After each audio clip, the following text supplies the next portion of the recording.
right, y'all. We've got 1 pack of some King's Hawaiian rolls. The sweet rolls. I made sure these were sweet. And y'all, we're just gonna start cutting these babies on up and making them into little cubes, or as close to a cube as we possibly can. They don't have to be uniformed. They just have to be cut up, y'all. Okay, so we're just gonna do it right down the middle and then once across each side. All right, now take your little cubes and we're just gonna start breaking them up, and they're gonna fill up as much of this casserole dish as we can. Now I'm just using a 9.5 by 13, but just your standard size casserole dish. Just finishing up the rest of this right here. And what you're gonna try and do is just make them so that they are as much of one even-ish flattened layer as possible. I know it's not gonna be totally possible, but y'all, we can just try, right? Okay. Next up, y'all, a little apple pie filling. Yes, you can make your own, but I don't like to. And I'm just taking my little ice cream scooper just to carefully place this filling kind of just throughout and all over this old casserole dish. Now, I know that we've got holidays and stuff coming up. Y'all, I am not above serving up this and bringing it to Thanksgiving or a potluck because it is just that good. So I'm taking this out, bringing this in. I'm just using this because it's gonna be easier. I've got 1 cup of milk right in here. You can also use half and half, maybe even heavy whipping cream. We've got 3 eggs, large eggs. I sometimes only buy the extra large, but we're not doing that today. And then 2 tablespoons of some melted butter. Pour that on in. This is the tricky part, y'all. We're gonna add 1 packet of some apple cider spice mix. And this is what's gonna truly bring out the fall in this dessert. So I'm just gonna pour in this entire packet.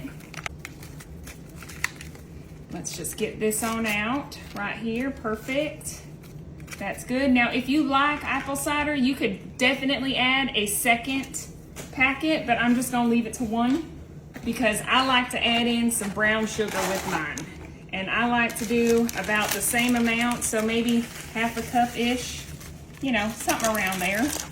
And then I'm taking some pure vanilla extract and I'm just gonna add myself in about a capful.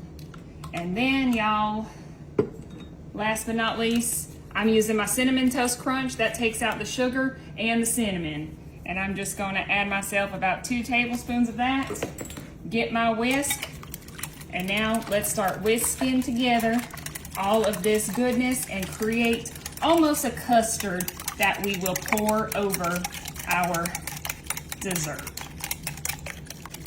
All right, I think that's as good as I can get it. So I'm bringing this baby back in, grabbing this, and y'all, let's pour this goodness all over. Now, if you want to be a good either parent, grandparent, friend, y'all, holidays coming up, this right here looks like a little fall apple French toast casserole, y'all. Enjoy that, right? We're gonna lightly cover this up with foil, put it in a 350 oven, and we're gonna let this baby sit in there for about 15-20 minutes, but just enough till that bread and those eggs are cooked on up. All right, y'all, our apple dessert delight is ready. It made this entire house smell like fall, and y'all, I cannot wait to dig in. But first, I don't know where my sifter went, so y'all just bear with me. I'm just gonna have to use my hands, but I got a little powdered sugar, and we're just gonna do a quick little dusting all over, just for some presentation. I don't know about y'all, but it can make all the difference, right? Now all we're gonna do is grab us a little spatula and get us a slice.